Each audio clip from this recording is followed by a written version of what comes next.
अस्सलाम वालेकुम वरहमतुल्लाहि वबरकातुहू। प्यारे बच्चों, कल जो हमने नज़म पढ़ी है जिसका उन्वान था खाके वतन, तो आज हम उसके मश्की सवालात करने जा रहे हैं। तो पहला सवाल जो है वो है अल्फाज और माने। तो इसके बाद दूसरा सवाल जो है वो है सवालात के जवाब लिखिए। तो इसके चंद पार्ट्स दिए गए हैं, तो हमें उनके जवाब लिखने हैं। तो पहला सवाल जो है इसका वो है अमन को शायर क्यों ज़रूरी करार देता है। तो इसका जवाब लिखेंगे अमन को शायर इसलिए ज़रूरी करार देता है क्योंकि अमन से ही मुल्क तरक्की कर सकता है और मुल्क की खुशहाली मुमकिन है। सवाल नंबर 2 है इसका, वतन की किन चीज़ों से शायर मोहब्बत का इजहार करता है।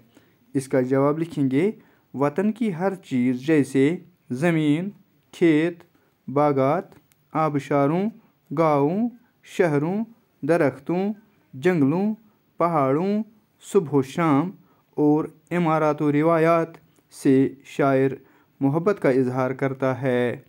तो सवाल नंबर 3 है इसका, शायर को कौन कौन से त्यौहार पसंद हैं जिनके सदा मनाए जाने की वो दुआ मांगता है। तो इसका जवाब लिखेंगे शायर को ईद और दिवाली जैसे त्यौहार पसंद हैं और इन्हीं के सदा मनाए जाने की वो दुआ मांगता है। तो इसके बाद है सवाल नंबर 4, सीकरी के महल, ताज और अजंता की क्या अहमियत है। तो इसका जवाब लिखेंगे सीकरी के महल, ताज और अजंता की काफ़ी अहमियत है। यह अजीम मुग़ल बादशाहों की निशानियां हैं और आसार कदीमा में शुमार होते हैं। तो इसके बाद है इसका सवाल नंबर 5, फितरत के किन मनाजिर से शायर मुतासिर है।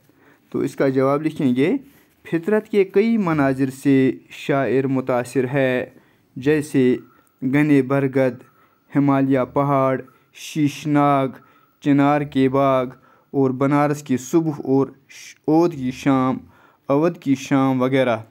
तो इसके बाद जो सवाल है वो है हम वज़न अल्फाज की फ़हरिस्त तरतीब से बनाइए जो नज़म में मौजूद हैं।